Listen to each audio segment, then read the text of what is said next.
In 1949, Joseph Campbell published a book, The Hero of a Thousand Faces. It identified a common template in use in stories from antiquity, myths and religions both. There is something in common there.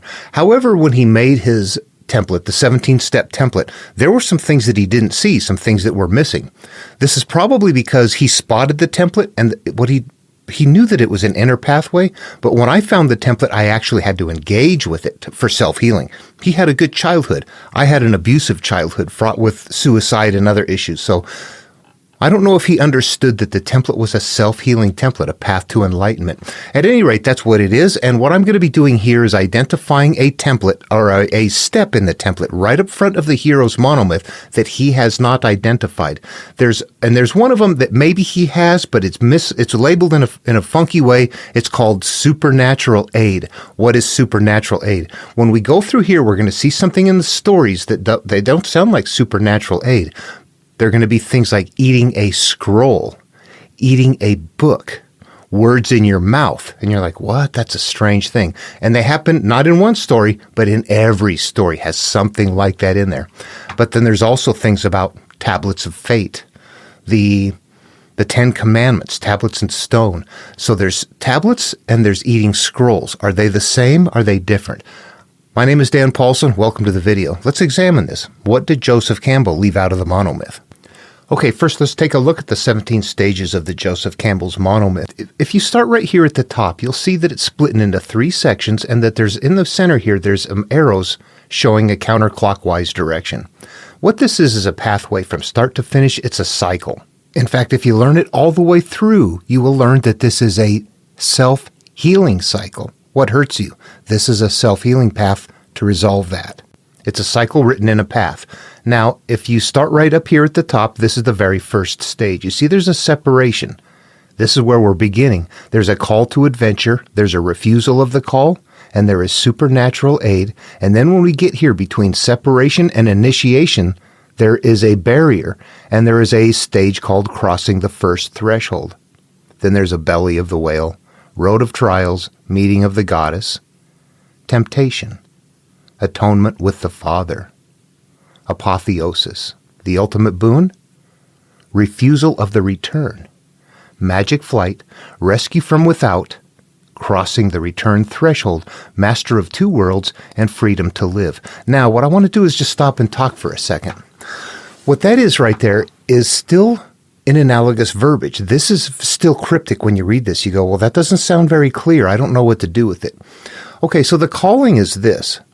Basically, the calling happens to any individual if they get to a point in time in life where they want to change their life. They've decided, my God, what have I become? This is not right. I want to become enlightened. I want to rise above this. I want to feel a different way. I was raised and came through a place of pain and hurt, of judgment, and now I'm living my life as a result of that right there. I'm living through cyclical pain as a result of that. That's a step in the process here that he doesn't have identified. But that's because when the monomyth happens, that's a certain time in our life when that begins. There's a template that goes from the time a human is born all the way up to the time that trip happens, where the cyclical pain is. He didn't identify that template at all, the human life template. So that cyclical pain is happening just before the calling. In fact, that's the reason we go on the trip. We're tired of our cyclical pain. We're tired of looking at our lives and going, damn it, this again? What the hell? We finally realize we are holding on to something up here that we don't like to deal with, that if we don't deal with it, it's going to continue to happen again. So there's the cyclical pain and the beginning of the monomyth. So right there, we didn't see the cyclical pain. We will find it in the stories. Pain in childbirth, plagues, rolling a boulder up a hill and you can't get it up there. Getting your liver eaten out in Greek myth and it grows back and getting it eaten out again. All of these are elements showing cyclical pain. Phineas getting his food eaten daily, getting it defiled. He's starving every day. He complains to Zeus, I sinned one time. Why must you punish me every day? We got our cyclical pain elements in the monomyth right there. That represents us. It starts to get thick, but if you know the story of the 39 lashes that you're supposed to... Well, what's important to know, first of all, is 40. 40 is a step being used as a number in Abrahamic material. What did it take to flood the earth? It rained for 40 days and 40 nights. How long do the Israelites spend in the desert? 40 years. How long does Jesus spend in the wilderness? 40 days. And if you'll notice, these are right after crossing thresholds, a baptismal, Red Sea. There's something in there that's a little bit deeper than just surface value. You have to look at things and go, there's something in common with those. What is it? Not what's different about them, but what's the same. We're beginning to spot elements of the monomyth right there. 40 means a pure time, pure state. This is the time it takes to flood the earth. I've got an issue. Now I'm resolved. That took 40. That's just the time. It might take a day. It might take a minute. It might take years. That's 40 right there. That 40 is relative to the idea that how long it takes for you to resolve this pain that you're dragging with you, that you've had it with. So the 39 lashes then is cyclical pain just before the healing. That's why we go on the healing path. It's really deep stuff. You have to process it. And in fact, if you can imagine living in a time of, imagine your life right now, if you can, with zero media, none whatsoever. There are thousands upon thousands of people around. All we do is walk and talk for our lifetimes. There's no media. There's no electricity. What are we doing? These stories are monsters that we just step back and don't even understand them. They were living through these. We don't get it. These play out in the mind in the most complex way. Today, humans can't do it. Okay, so basically what that template represents then is us. It's the idea that I'm a rare person. I'm called. I'm going to turn inward. I'm not going to want to do it. There's the refusal of the call. Supernatural aid, we're going to talk about that when it's critical. That's what this video is about. Crossing of the threshold, I'm going to turn inward. That's where the issue is, the stuff I don't want to deal with. It's really up there. Belly of the whale, I've got to stay up here until I'm healed. There's a time frame that happens. Jonah in the whale, 3 days. Jesus in the tomb, 3 days. All of these are going to be common elements. They're the 3 and 47s. They all go together in a pool of numbers that are going to mean the same thing. That's in other videos and developed in Genesis. So right now what we have, though, is if we were to look at, take that pattern right there. I turn inward. I must heal the road of trials. Now I've got to face this stuff. I've got this issue with somebody that needs to be resolved. I've got something about the past that I have to leave behind. I've got to escape this. I've got to get away from it. I've got to resolve it somehow, some way. So that's what these pieces of the story represent. The meeting with the goddess really means meeting up with your inner self, the part of you that you don't want to deal with, and saying, I'm sorry, what happened to you? I've stored my life experiences in you, and now you're acting those out, and I'm continually feeling them. That's what we're working to resolve as we're going through this, the road of trials, the atonement with the Father. That's the reconnecting with the higher awareness from where you sit and go, from here is who I really am. I'm not those memories and emotions. Why am I living through those? I am really this up here. So we're beginning to learn how to heal ourselves through this process right here. Now, if you take that same process and say people aren't going to pass that around, but everybody's hurt, we're going to build some stories off of it. We begin to develop myths and religions. You saw 17 steps there in Joseph Campbell. Watch this. I'm going to pull this up right here. This is a step-by-step adventure here from the hero Jason and his quest with the Argonauts. About 1300 BCE this was. But you'll see that there is actually, as we get down into here, that as we finish the adventure, here is step 28 is what this is, that there's 28 steps. So there's more steps here than there was in Joseph Campbell's. So there's more to this. But if we come here to step number 1, this is Iokas. This is the calling of Jason. This is where step number 1 happens.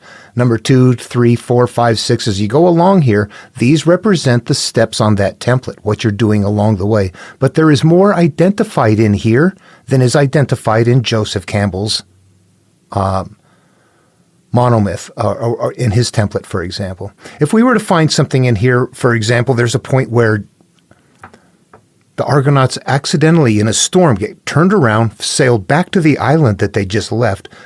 They'd met these people. They were friends with them. They don't recognize them. They kill them. They kill the king. They think they're enemies, so they go to battle because they don't recognize each other. And it's like, what the heck? And then they help out resolve things, but then they move on from there. And you think, that's a bizarre thing. How could that be a step on a template or something like that? It's not identified in Joseph Campbell's stuff. It shows up in Jesus' work, too. we would be more familiar with this one, where he and his disciples are traveling and they're going from one city to another, and he sees a fig tree. He's hungry. It's out of season. The fig tree isn't producing. He gets angry, so he commands the fig tree to die. And you would go, what? He had the power to kill. He was hungry, and he had the power to kill that tree. Why didn't he just have it heavily laden with figs and ice cream cones? Whatever. He was Jesus, right? Why did he do that? So you would reason through that and go, that doesn't really make sense. What those represent, though, is the idea that there are things as we turn on inward on the path to enlightenment, that there are many things that we have to leave behind that are just garbage in our lives. It's just excess stuff, things that are filling up space. They take up time. They're things that we sit at the end of the day and go, God, I wish I didn't have to do that. We need to be out of that stuff. This represents that right there. There's something held in the story that represents that we're leaving something behind that it may not be the deepest, darkest enemy that we've got issues that we have to go get a hold of. But in the meantime, we got all kinds of people coming along for the ride that don't need to be there. We're not pure. We're too multifaceted. So purify. So you're going to see things in the story as you move along. If you were to go through a Greek myth, step by step by step by step, it's going through that sequence called refusal. Jason doesn't refuse. But there's other things happening, gathering up your resources, gathering up the Argonauts, creating the vessel for the sailing, creating the ark for the flood. So there's other things that are happening in the stories that can be, when you fully engage with the story up here and understand that all the component parts play up here and you figure out where they go, only then does the story unlock. So at this point, you're just listening to me going, well, maybe it makes sense, maybe not, I don't know. You have to really do it in your own head for it to make perfect sense. And I'm going to tell you the stories can be quite variable. You saw the 17-step template Joseph Campbell came up with. Then we saw the 28 steps that are there actually if you were to go through the steps that you would take internally, going inward, facing the problems, going through the clashing rocks, having a difficulty leaving the past behind. You're not getting away from the island that you're supposed to sail from. Those elements are there, and I'll just have to say you have to keep looking at them to find out that there is a mental concept. When you look at that and say, what is this about my life? If this is mental and it's playing out in my head, what is the old island? What is the island I'm struggling to leave? That's the past. I'm struggling to leave the past behind. If I'm trying to, in Exodus, Pharaoh is saying, you can go, no, you can't. You can go, no, you can't. That's doing the same thing. Pharaoh represents the past, and this is a cyclical struggle to leave the past. The plagues are the cyclical pain. The you can go, you can't, you can go, you can't is the struggle to leave the past. So you can see that those elements are built into there. And if you put them in the psyche and say they have to become something that is there, period. If you're going to interpret it, that's where it gets finished, when it becomes mentally interactive. All right, that's just to set the structure. You get to Genesis, 50 steps. Every chapter is a different step on the template. Exodus, 40 chapters. Every chapter is a step on the template. Okay, when you go to interpret it, the story was already made that way. It just wasn't chaptered and versed in a way to point it out, so it was hard to see. When Langton added in chapters and verses, he added them in right where those breaks need to be. He helped us see it. However, that having been said, it is nevertheless almost impossible to see. It's very difficult to see what's going on. People don't analyze this. They don't look into it. You got a Bible degree? They don't know this. That sounds arrogant, but there's a reason for it. There are layers to this. And the degrees happen at the layer of, let's say it wasn't a religious genre. Let's say it was Greek myth. And somebody was looking at Greek myth and saying, you know what, it really is true. Look here's Crete. Here's the Mediterranean Sea. They sailed through them. That proves that the stories happen, that's what it's like when you're understanding the Bible. There's something different behind it because people want to believe it, that's supernatural. But ultimately, that's what it's like. Somebody saying this mythology right here is exactly true. This one is. In fact, I've gone to channels where there's people with degrees that teach Greek myth, and I've tried to talk with them about this whole template thing, and they're like, yeah, that's not there. It's not there. It's nothing. There's not much to it. It is absolutely there, but you have to understand that it's completely 100% a verbal flippage of, it has to be interpreted, but it all interprets the exact same way. You just have to get yourself in their head. How are they using their verbiage to hide the template? What are they nesting it in some way, in verbiage that is going to be meaningful to their local population while it's growing big and needs entertainment and needs control, needs religions? I don't know if you can follow, but if you can at least imagine the depths of this and look at things and try to understand concepts, there's something to look at right here. This is a comparison between Jesus, Jason, King Arthur, and Luke Skywalker. Jesus is called as the Son of God, has supernatural powers, travels with hand-picked disciples, and seeks the kingdom of heaven within. Jason is called as the rightful ruler of the kingdom, has Hera for supernatural powers, travels with the Argonauts, and seeks the golden fleece. King Arthur is called as the only one who could get Excalibur, has Merlin for supernatural powers, travels with hand-picked knights, and seeks the Holy Grail. The template was used for the first Star Wars trilogy. Only the first. After the first three, they became crappy. That's why. They didn't keep following the monomyth.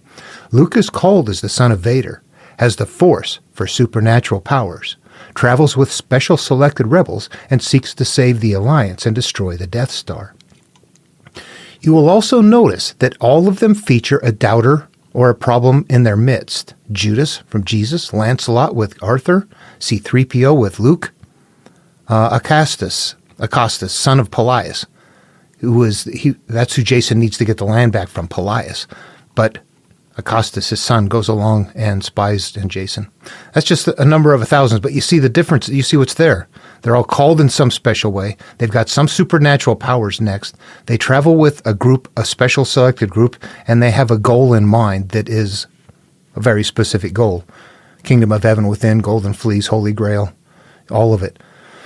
So that's the template right there, the pattern, if you can see it. If not, you just look at them and go, those are different stories. They're not the same whatsoever. And they're not, unless you understand that on a template they're identical. The outer story is a way to carry it. You have to be able to have a mind that can see how those analogs flip, how they become something. It's as simple as you got bats in your belfry. We know what that means. You flip that instantly. You just have to do it with these two. And that takes practice, knowledge. They lived it. We're not. We're far away from it, but you can learn it. I did.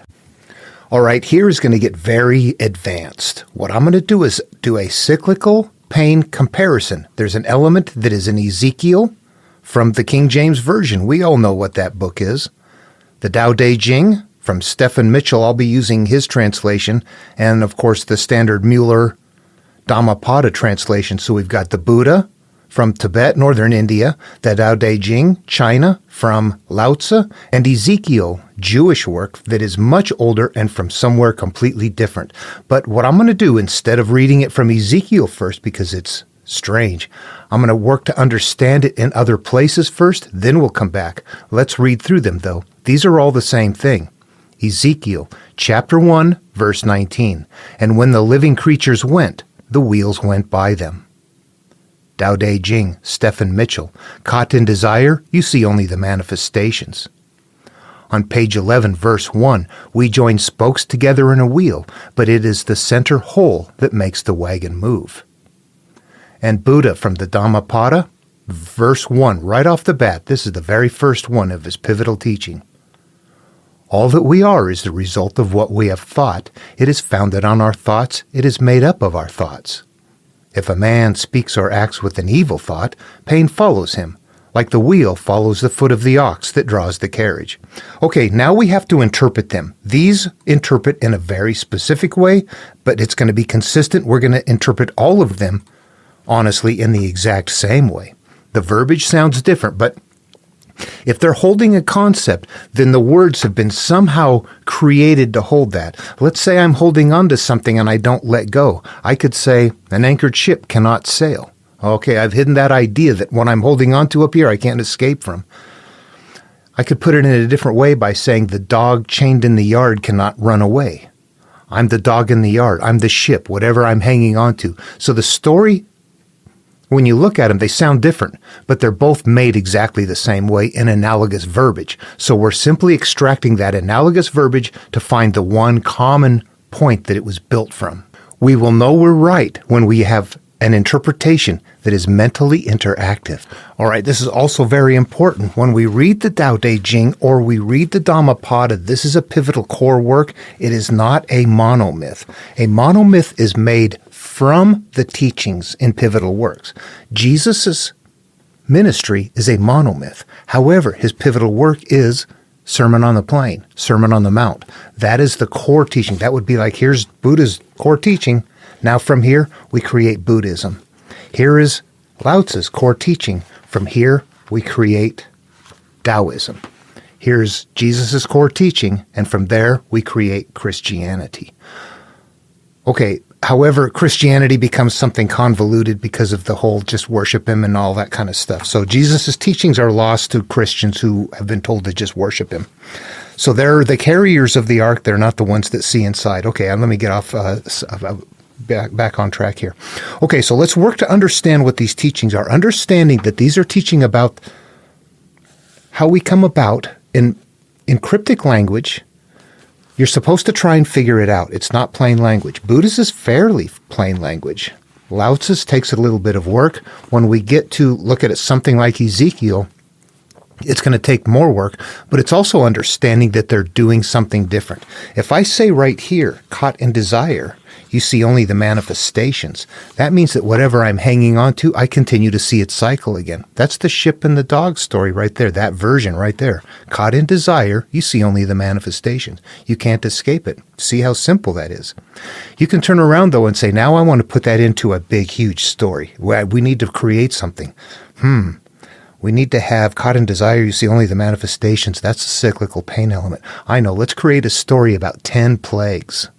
There's your cyclical pain. You've taken it and made it so huge with other elements in it that it's still following the pattern. However, it has become very, very big.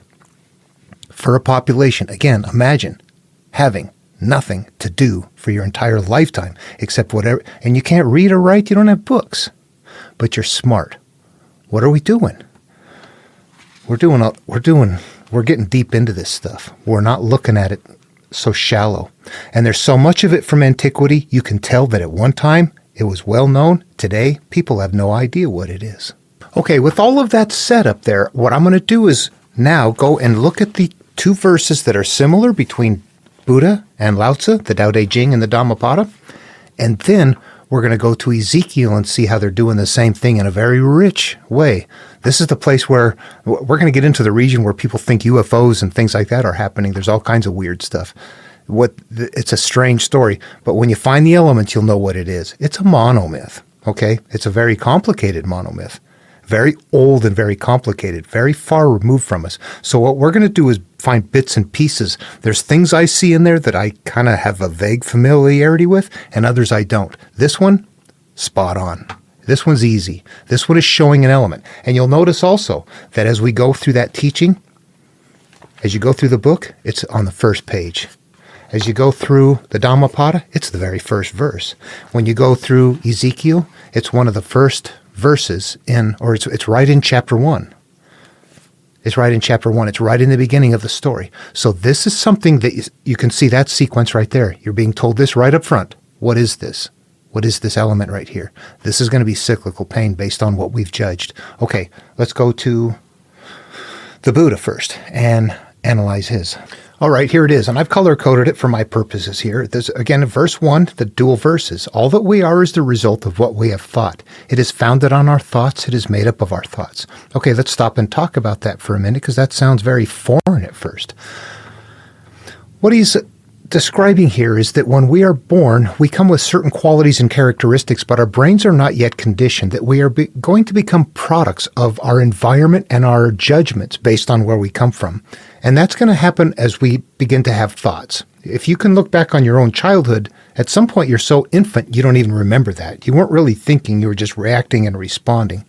At some point we become more increasingly at deeper layers aware of self by learning more, by knowing more, by being able to evaluate more. We become more complicated. But it's done through a thought process. So Buddha is telling us that we are products of our mental conditioning, of our mental beliefs, that is what we at first become. And I agree with that. If a man speaks or acts with an evil thought, pain follows him as the wheel follows the foot of the ox that draws the carriage. Those are two parts. That's an if-then statement, cause and effect based in judgments. If a man speaks or acts with an evil thought, let's talk about that because, again, we're dealing with analogous verbiage that can be a little bit difficult for us to wrap our heads around. You would look at that and go, I'm a nice person. That doesn't apply to me. I don't know how to do that. I don't think bad things about people. I got bad stuff happen all the time. I had bad stuff happen to me in life, but I'm not that. And that's where the problem lies. It is actually stuff that is stored in. It's not a thought like I am thinking and wanting and desiring this. It is that something happened at one point in time and I judged it. I not only remember it, but I've assigned it the value of an emotion that is so significant that it's like an entity that is within me that lives, and whenever it gets triggered, it acts out. It's an evil thing. It's not that I am that. It's not that I choose it. It is something somehow that unbeknownst to me, I did make the decision. It wasn't a conscious choice. If I feel ashamed because somebody molested me, that's going to have to fit the category of an evil thought if it is still affecting you later. See how difficult it is. You might go, I was a victim. I was not evil. That's not me. I'm not going to do that. Meanwhile, you're continuing to have, what is it? Pain follows him, like the wheel follows the foot of the ox that draws the carriage. We are the ox drawing the carriage. What is our foot? Pain follows like a wheel. A wheel goes round and round based on what is in the mind. So what we have here is the idea that we're going to have cyclical pain following us through life as long as we are holding on to something that is unresolved. That's what that evil thought is. It is something that is judged, unresolved, and is a derogatory thing. It's a judgment. Here's the easiest way to see it. You want to self-examine, you want to self-heal, you want it in your hands, this is it. Stop and think about memories. If your mind is completely okay, you're not listening to this. If your mind is in turmoil and you're looking for answers, what causes the turmoil? Look to memories that you have from the past, from childhood, that you can look at very specifically, and they make you feel the emotion of them, and it doesn't feel okay. That's them right there. You're looking at them. Those are memories put away with that emotion, and you can address them. We don't like them. Where are we pulling them up from? The data bank of our mind, and they're causing us to flow through life exactly that way. So if we understand that, then we go up to the Tao Te Ching, Lao Tzu. Caught in desire, you see only the manifestations. Manifestation means something that happens. Pain follows him as the wheel follows the... Okay, pain would be the manifestation. Up here, the manifestation caught in desire. Caught in... Again, we're looking at analogous verbiage, so we don't want to look at that and say, well, I don't desire this stuff that keeps happening. I don't. Something happened to me long ago. It pisses me off. I hate them. I'm ashamed. I'll never talk about this. There's no part of that I desire. I'm not caught up in any desire right there. How come I continue to see the manifestations? Desire is not the right word. Desire is an analogous term. Desire means I'm not letting it go. I'm somehow hanging on to it. And though consciously I don't desire having it, somehow in the big scheme of things, I'm sure the hell not letting it go. Why not? I must desire it. Do I? I really am hanging on to it because I'm afraid to address it. And in that fear of not addressing it is what keeps it right there. Okay, let's look at those very simply first. Buddha's telling us that as long as we've got something unresolved upstairs and it's a mental process, that it's going to continue to cyclically follow us as we go through life. When we get to the the Tao Te Ching, what I didn't cover was the mental part. The Tao that can be told is not the eternal Tao. That's the very first verse. That's the shift to mental. Couple of words to be careful of and watch for here. Told and eternal. The Tao that can be told, talked about, is not the eternal Tao. It's not the permanent one. You have to take it yourself. Once you make it a mental trip, then it is the eternal Tao. So we learned ahead that that's a mental process. So now we know that caught in desire and seeing only the manifestations is based on the idea, the same thing, that that's like Buddha's wheel coming. All right, there's another one from the Tao Te Ching that's not very far on. It's just page 11. It's going to start repeating something. And this one right here says, we join spokes together in a wheel, but it is the center hole that makes the wagon move. We have to put ourselves into these. I am that. When I interpret this, what I'm understanding the master is telling me is that I am the wagon. What makes me move? The center hole of the wheel. We join spokes together in a wheel. So as we live life, we create the wheel. But whatever it is in the center of the whole is what makes the wagon move. So I am the wheel and the wagon, and however, there's a cycle going on as the wagon moves through life based on what is in the hub, based on what is inside of it. It's going to go on and talk about that in a couple of different ways. But basically what it's teaching is that we're products of our mental thinking, and that we're going to live through that right there. We're going to continue to have experiences through that. So again, those two teachings, if you look at those are mental. They're mental teachings that they're cryptic enough that makes you. They're not plain language. They're old. It's meant for you to go figure out. Instead of just hearing, this is what happened to you, if you're really interested, you've got to go figure out what this teaching is. Master, what have I become? Treat this like the guru. Master, what is my life like? The Tao that can be told is not the eternal Tao. I have to figure out that's cryptic. What does that mean? And if I don't figure that out, I don't figure out the next one or the next one or the next one. You have to sequence these. And they will become mentally interactive. The Tao that can be told is not the eternal Tao. I'm telling the Tao right now. You know what this is going to be? As this goes on, as I get into the big part of it, what I'm doing right here is feeding scrolls. But the only people that eat them are the ones that go, okay, I grasp that. Okay, so the Tao that can be told is not the eternal Tao. The Tao can be told. You can tell it all day long. This is the path. This is what you must do. It's just not eternal until somebody says, all right, the only way this works is when I make it my own. That's when it becomes eternal. Only then. So it's okay to talk about it. This is laying the scroll out on the table, actually. Only those who eat it will move along. So that's an oddball thing. We'll get into that. As we get into Ezekiel, though, suddenly, listen to this and see if you get shades of something from it. And when the living creatures went, the wheels went with them, went by them, went with them. The living creatures, the wheels. This is right in the beginning. And what's happening is in the book of Ezekiel, we're going to look at it a little bit, but it describes right off this creature, the four sides, the four faces, the different things, wherever it moved, it did this, it did that. It's actually describing an early life self in a very strange way. And that as the elemental parts come into being, this wheel cycling is based on the creatures that are inside of it, or that pain follows, like, if a person's had an evil thought, pain follows, or what is inside the hub is what makes the wagon move. And in this case, it's the creatures that are inside of the wheel are what creates its motion. So we're having cyclical elements of pain shown right there. Or, well, in this case, it needs to be defeated. Yeah, we know it's a bad thing. It's a powerful thing. It is actually something that we work with. Yeah, it's weird. It gets really deep in Ezekiel. I don't want to go that far into it. It's really thick material. But if you can see that right there, and when the living creatures went, the wheels went by them. We join spokes together in a wheel, but it is the center whole that makes the wagon move. If a man speaks or acts with an evil thought, pain follows like the wheel follows the foot of the ox that draws the carriage.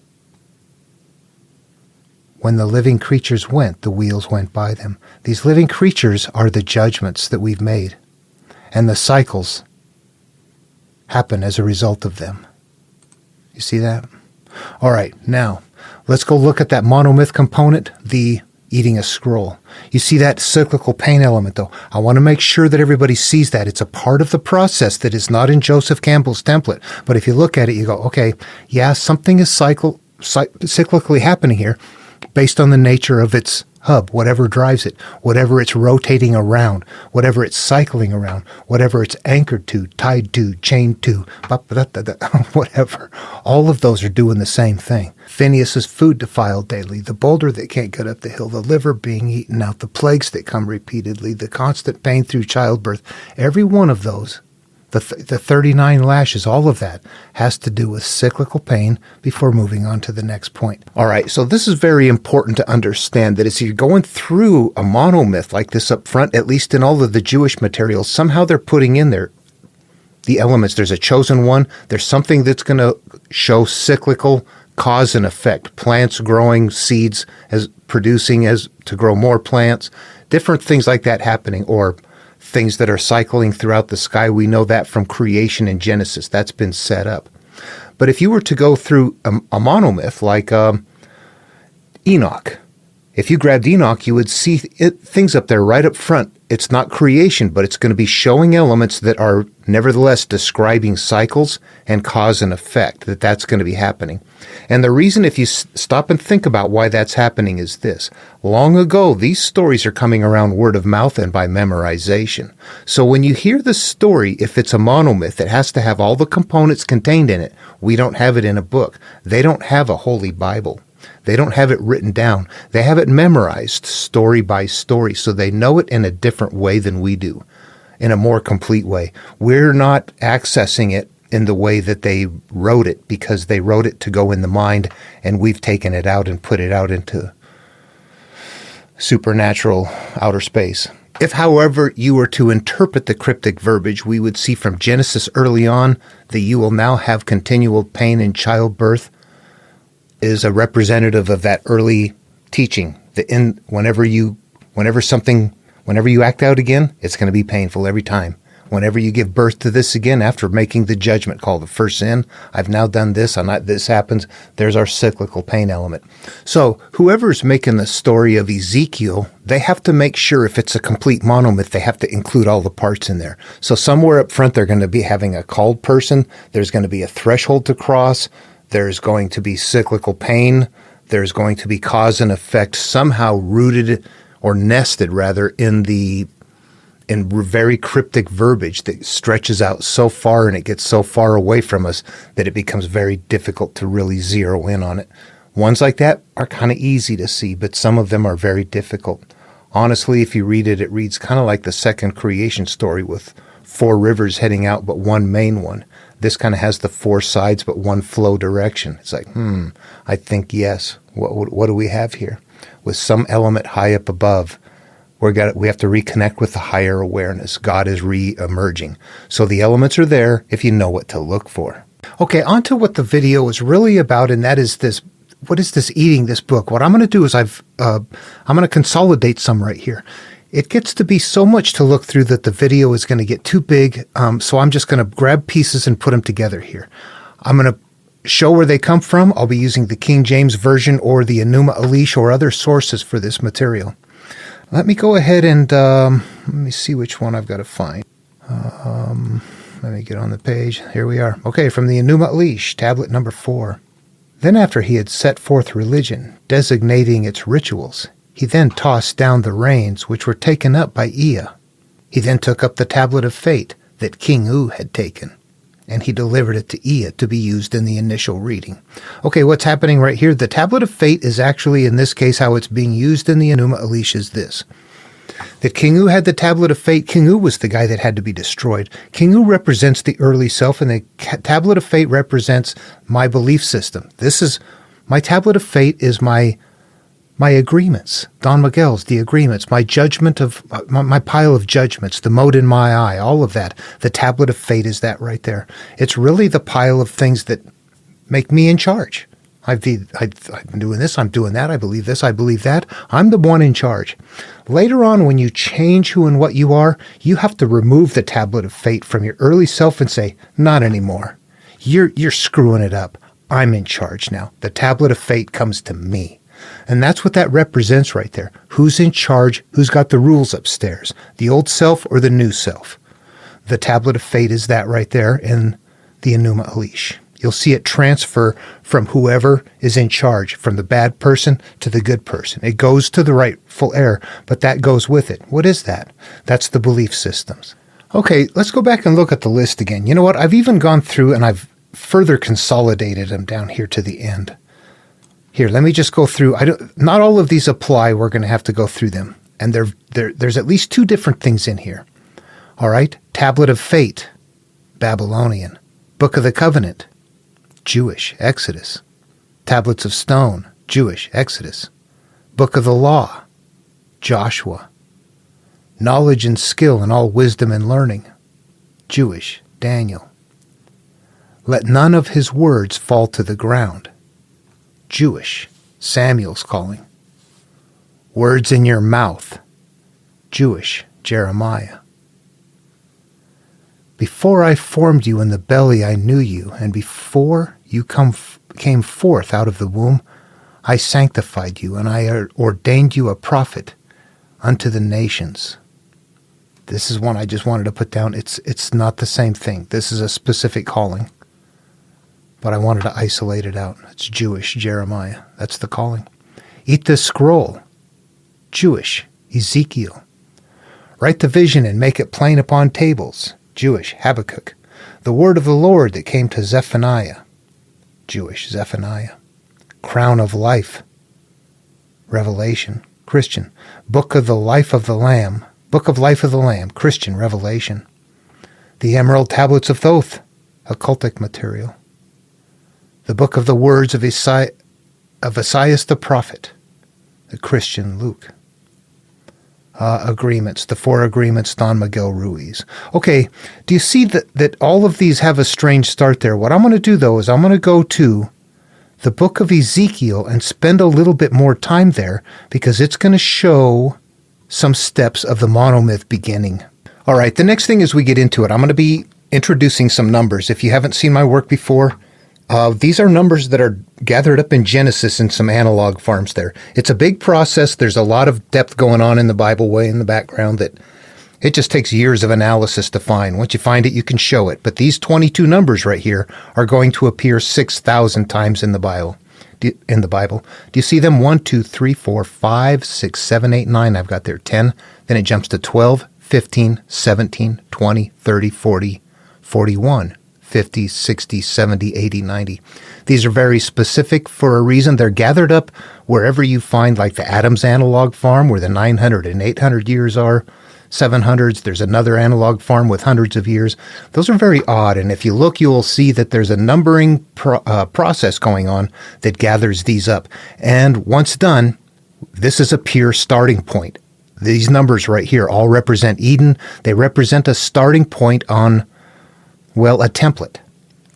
First sin is number 8. You will see that. 11 is a step up from 10. 13 is a step up from 12. 21 is one step up from 20.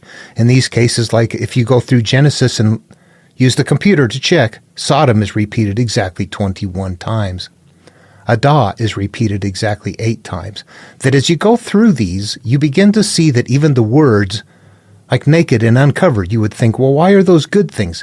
Spiritual. This means uncovered from my pain and my shame. So this is kind of a cheat code. Let's take this cheat code and jump right into Ezekiel. They're going to be maintaining this pattern right here. Okay, Ezekiel, Authorized King James Version. Now I want to start right off and say, look at this. Now it came to pass in the 30th year, in the 4th month, in the 5th day of the month, as I was among the captives of the river of Chebar, that the heavens were opened, and I saw visions of God. In the 5th day of the month, which was the 5th day, the 5th year of King Jehoiakim's captivity. Now right here we had our 30th, we've got our 4th month, 5th day. 5th is actually said 3 times in this section right up here. That is how they're holding the code. All of these come from that, and this is a starting point. Do you see the river Chebar? Captives. You're good people, but you're captive. You want to move on. You are the chosen one. God appears. Chebar. If I come over here and use that number pattern I was talking about and search Chebar in the entire book of Ezekiel, what I see is that it is repeated exactly 8 times, which tells me that it is that negative place. This is the threshold right here that I'm going to have to cross. So I'm going from a pure state. I'm going to have to cross a threshold. It's time for that to happen.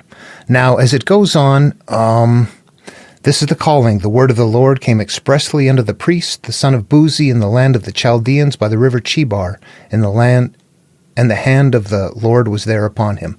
Now, I don't want to jump into too much of this because it gets into that whole very complex reading. Let me grab a sentence or two out of here. The appearance of the wheels and their work was like unto the color of a beryl, and they 4 had one likeness, and their appearance and their work was it were a wheel in the middle of a wheel. So it's going to be hard to unwrap from that. What I want to do is just go through and pick high points through here. Here's the one we went through just a bit ago. And when the living creatures went, the wheels went by them. And when the living creatures were lifted up from the earth, the wheels were lifted up. So wherever the inside of this is, it doesn't necessarily mean bad things, does it? It could be good or bad. This is how whatever is inside the wheels is how you live your life. All right, there's certain ones that I recognize just by sheer repetition. One of the things that they have here, we're still describing whatever this is. And as for their rings, they were so high that they were dreadful, and their rings were full of eyes round about them four. So there's 4 eyes, or there's 4 rings, and each of the rings is full of eyes. So I recognize in Genesis, there's a point where if you were to look at Abram and Sarai, and then you get into Abraham and Sarah, and then you get into Isaac, then you get into Jacob, and you begin to understand that these are iterations of us as we move along, that right after God calls them, there's this point where he's being told that I will give you all of this land, that's up here. All of this land, whatever iteration of you there is right now, I will give all of this to you and to all of your offspring, as many as stars in the sky or sand on the beach or something like that. It's innumerable amount. You can't count the amount. Here we have the massive amount of eyes in the beginning. These are all this large quantity of something in the beginning of the stories. So this is also something that's not identified in the monomyth, is that there's going to be, well, it's not a part of the monomyth actually. What it is a part of a life experience. All the many things that we see through are the many judgments. That's it right there. So, without going deeper into this, what I want to say is that through a numbering system that I find consistent in the background, but also through the interpretation process of the analogs and seeing how they sequence. You're going pure state, you got to go through a threshold. There are cycles happening as a result of what is inside of those cycles. That I begin to see those things and I recognize them as the beginning of any teaching, except in a very thick, it's a very thick story and religious genre format. So there's a lot of layers to it that have other impacts. The stories itself has an impact on society. At the same time, that template is still there. Okay, what we're going to go do, though, is look for now those tablets and the words. That's exactly what we're looking for. I've satisfied myself that this is a monomyth. I see the pieces, no doubt about it. I see the same things in other stories. Okay, let's go read what's there. Okay, in this case, as we get into it, the first one I'm going to find is a roll. It's getting into Chapter 2. We haven't started on the adventure yet. It's still, all of the big thing is building, how it starts.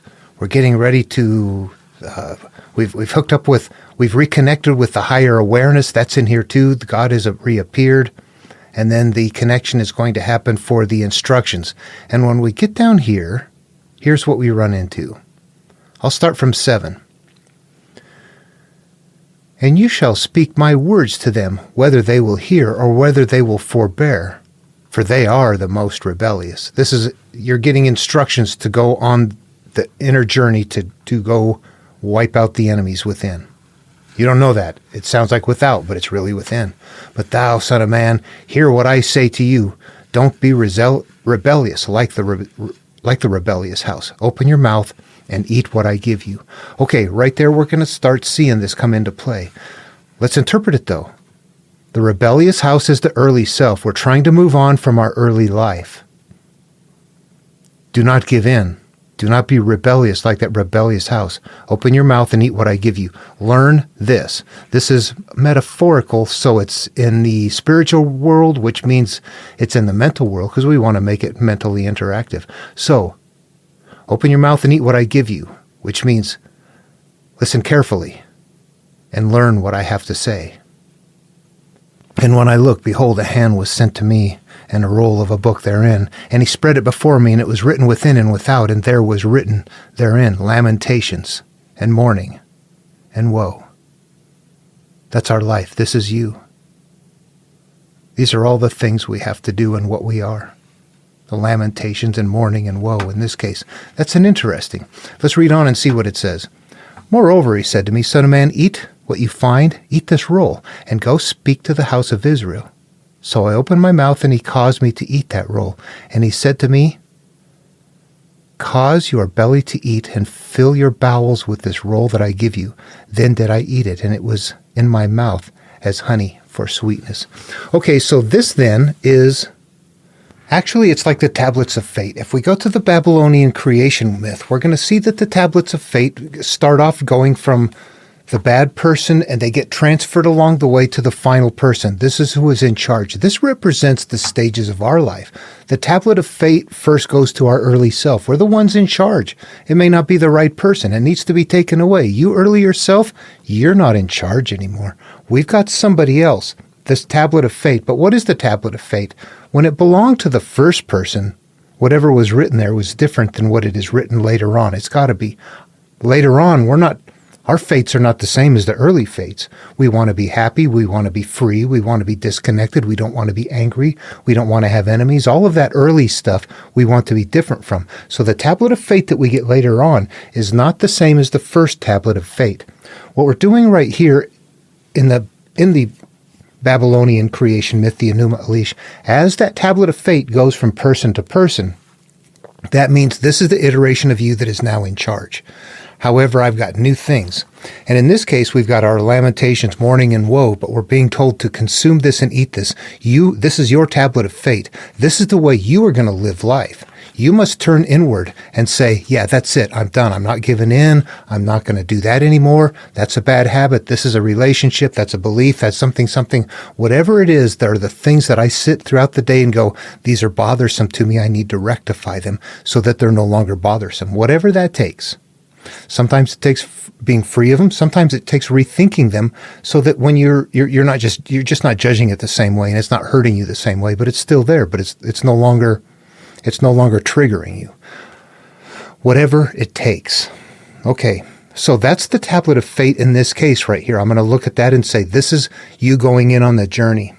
I've got habits. I've got things that I do that are addictions. I've got something that it's unresolved. Make it your own. It really has to be. You have to look at it. That's why it's not real until it's yours.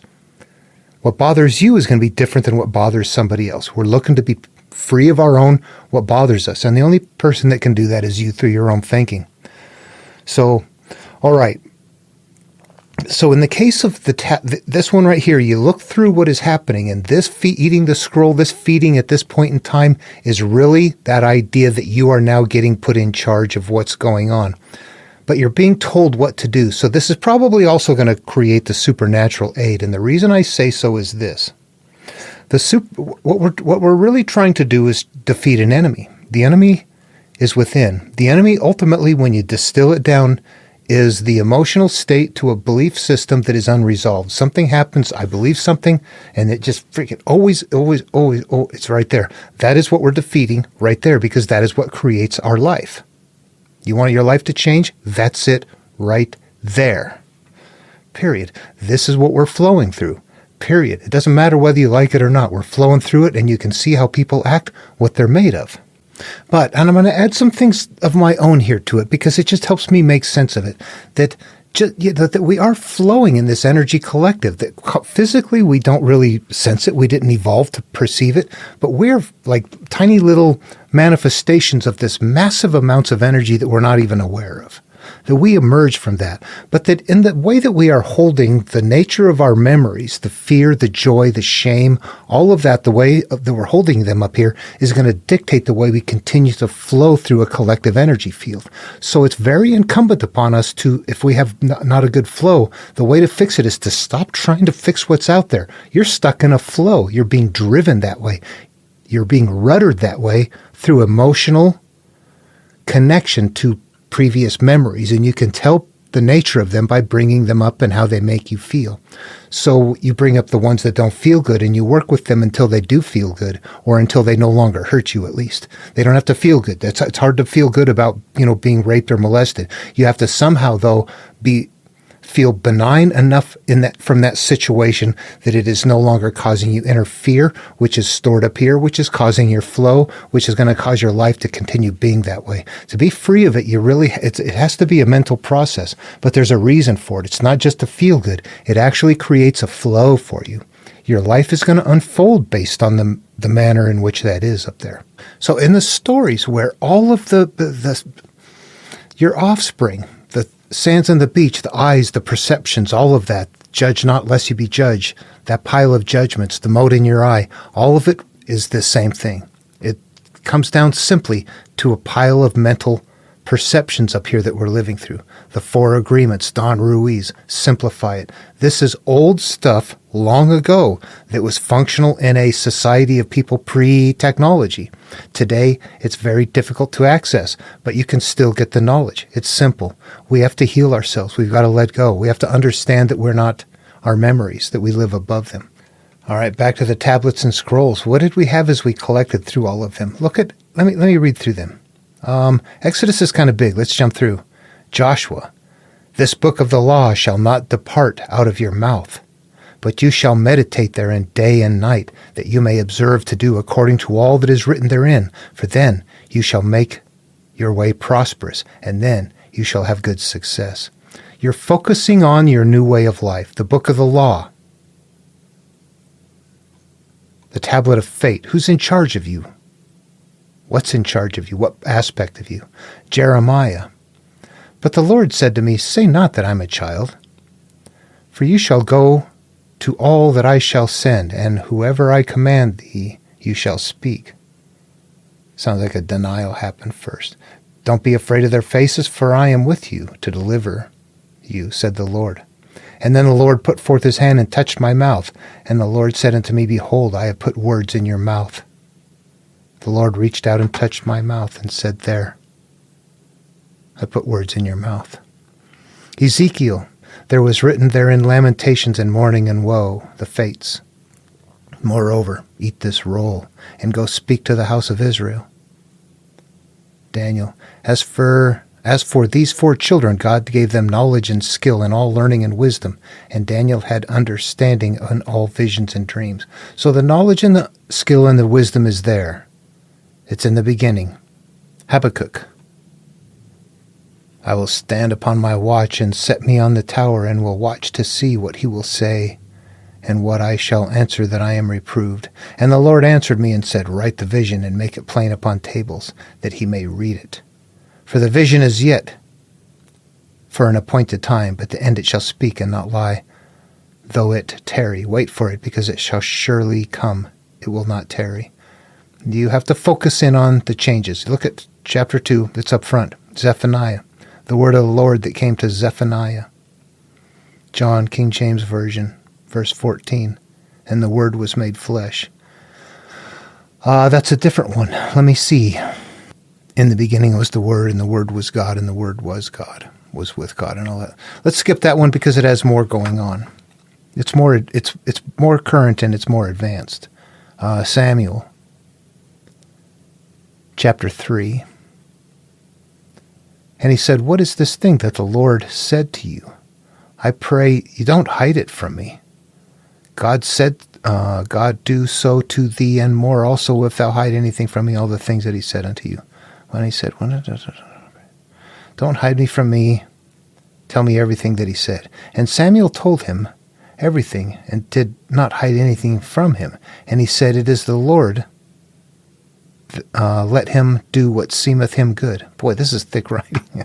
I'm going to have to focus on this one. And Samuel grew, and the Lord was with him, and did let none of his words fall to the ground. So he's being raised in a way where he doesn't have to eat the book later. He's pure all the time, being raised like a monk or a saint or something. Revelations. It's chapter 2. We've got a crown of life. In chapter 21, there's one that said, and there shall be in no wise enter into it anything that defileth, neither whatsoever work abominations or maketh a lie, but they which are written in the Lamb's book of life. So that means, whatever you've decided upon now, stick with it. You've got a new life. You've purified. That's the Lamb's book of life, or all of the other ones. They're all analogous terms for the same thing, your belief system that you need to live through. Into death, and I will give you a crown of life. Yeah, I don't know. Okay, Nag Hammadi, authoritative teaching. Whether she is in the descent or is in the pleroma, she is not separated from them, but they see her, and she looks at them in the invisible world. Okay, this is the inner being. and there's two places to be. The descent, you're loaded with things, or in the pleroma, you are up with the higher awareness, you are not full of things. Look what it says here. It says she is not separated from them, but she could be high or low. This is kind of different than other teaching that says you're either connected with or disconnected with. You could be separated from your inner self, where this is saying you're not separated from it. You're always there. It's either good or bad, though. It's a little deeper, isn't it? Secretly, her bridegroom fetched it. He presented it to her mouth to make her eat it like food, and he applied the word to her eyes as a medicine to make her see with her mind and perceive her kinsman and learn about her root, in order that she might cling to her branches from which she had first come forth, in order that she might receive what is hers and renounce matter. Do you see that right there is about us, that the inner being needs to renounce matter, the teaching, what we've learned. Oh, you know what? I have this shame, this pain, this judgment, all of those things right there is what this always is. Make it mentally interactive and it gets there. So what does that say then? So there's a couple of things then that I would add to Joseph Campbell's template here. Number one is that the cyclical pain element is there. But that as far as the supernatural aid, there's two things. There's knowledge of what to do, but I think the knowledge is always the changing the frequency, which is the changing the perception of the memory. I keep starting this piece over. I mess it up. I'm learning something right now. I'm becoming aware of something. There's two distinct things. One of them is feeding the scroll. The other one is supernatural aid. However, the supernatural aid comes about as a result of eating the scroll. Okay, eating the scroll is this. I am teaching. Right now I am feeding the scroll. However, I'm not. I'm really simply just serving the scroll. It is not unless it's being eaten by somebody who goes, you know what, I'm going to listen to that. I'm going to apply that. I'm going to take that adventure over there. Then you're eating the scroll. However, here, think about the depth of this. The Tao Te Ching, what do we have here? The Tao that can be told is not the eternal Tao. When we work that through, what we realize is that this understanding is not real if it's talked about. It has to be taken individually. Now what we learn right here is that you must eat the scroll. That is the same thing, that you can have the scroll, but if you don't eat it, if you don't consume it, the Tao that can be told is not the eternal Tao. It has to be taken mentally. They're incredibly old, thick ways of saying this is a mental process. Eating a scroll is telling me, learn this. That's mental. By implication, this is telling me that the only way it's true is if I take it individually for myself. That's mental. The tablet of fate is going to be different for each person. What is it that you want? Ultimately, we're looking for happiness, but we're going to want different things along the way. But we're typically going to want to have certain rules, certain things that we live by, certain honesty, certain free from things. There's going to be certain ways that we're going to want to live, and that's going to be the tablet of fate. So that's going to be something that each of us is going to have individually. So eating a scroll is not the same thing as the tablet of fate. Eating the scroll is learning what to do. Tablet of fate, I'm going to establish my life. That's for me. Now, and finally, the supernatural aid. Because of the knowledge of the other two, what I've learned is that I am a product of my memories and my perceptions. I must now change the frequency of the perception. Magic, boom, whatever it is. You know what it is? It's guilt, it's shame, it's anger, it's hatred. It's things that we hold as emotional things in our mind that cause us to keep flowing through life in that way unless we find a way to resolve them. Just look at it and see that it'll keep emerging over and over again unless you resolve it. And if you do resolve it, life just changes automatically as a result in a better way. So there's what we have different going on. Eating a scroll is learning what to do. Learning what to do, you developed the supernatural aid, which is really at the same time, it's a result, it's learning once you've eaten the scroll, you have supernatural power. Once you've trained with Yoda on Dagobah, you can use the Force. That's there. Do you see that? All right. Well, this is kind of a bizarre thing. It's really a mental process, but I see now, okay, that's what the differences are. And if we were to have Joseph Campbell's template right there, we would have to say that there is supernatural aid, but the supernatural aid comes about as a result of, what do you do? The feeding the scroll, the learning what to do, the teaching, The Tao that can be told is not the eternal Tao. The Tao that is taken is. This is teaching how to take the path, but it's not the permanent path. It's kind of doing the same thing. Think it through. So anyway, well, all right. Well, so you would have learning what to do,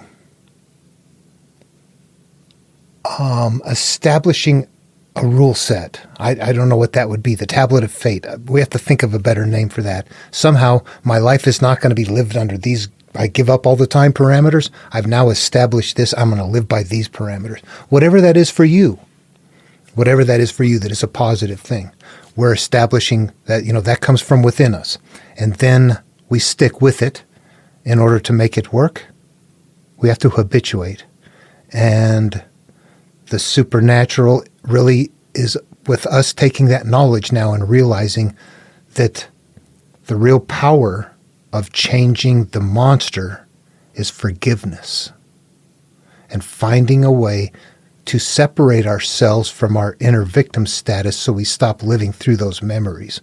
The monster stops living through us. Then we come back through the return threshold. We're going to reconnect. We need to reconnect with the higher awareness. When he has, that's another thing that should happen right up front in Joseph Campbell's. He doesn't have that identified. One of the first things that happens is God returns. Right there at the calling, the connection with the higher awareness somehow happens. Jason get taken to, go talk to Zeus, or God just coming and talking to Noah, or calling Abram, or God returns at that time. You see that God starts in the beginning. So he's got something about connection with the Father later on. That's not accurate. What there needs to be is the calling happens when we reconnect with the higher awareness and we go, okay, I got it. I'm not those memories. I'm going to go on a journey now to start defeating those because I'm living through them. That's really what's going on in the story. And if you don't take the journey, it's an adventure or it's a religion. It's an adventure or it's a way of life. Okay. I'm still working on this. It's old and it's fuzzy, but it's coming together. Questions, comments, appreciate it. See you in the next video.